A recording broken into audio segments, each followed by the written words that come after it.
ខ្ញុំមអង្គុយម្នាក់ឯងមើលរូបអ្នកដែលនៅក្នុងដៃទោះពេលវេលាកន្លងផុតទៅចិត្តខ្ញុំនៅ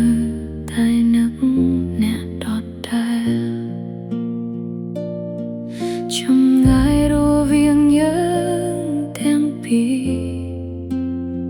ធ្វើឲ្យការជួបក្លាយជារឿងពិបាកខ្ញុំមានតែការចងចាំនឹងពាក្យស្រឡាញ់តែ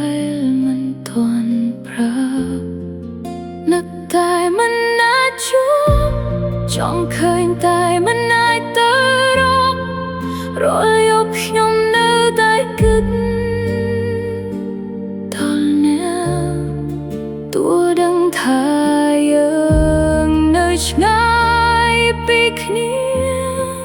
នឹកស្នាមញញឹមរត់ទោះអ្នកនឹកពេលដែលធ្លាប់នៅក្បែរពេលដងខ្ញុំនៅតែ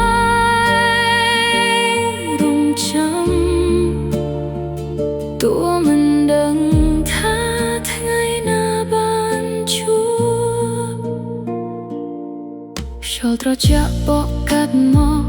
នាំឲ្យខ្ញុំដល់អ្នកកាន់តែខ្លាំងអនុស្សាវរីយ៍ដែលធ្លាប់មាននៅតែដក់ជាប់ក្នុងបេះដូងប្រសិនបើថ្ងៃណាមួយយើងបានជួបខ្ញុំនឹងប្រាប់អ្នកពីអារម្មណ៍ទាំងអស់តែថ្ងៃនេះខ្ញុំអាចធ្វើបានត្រឹមនឹកអ្នកពីចំ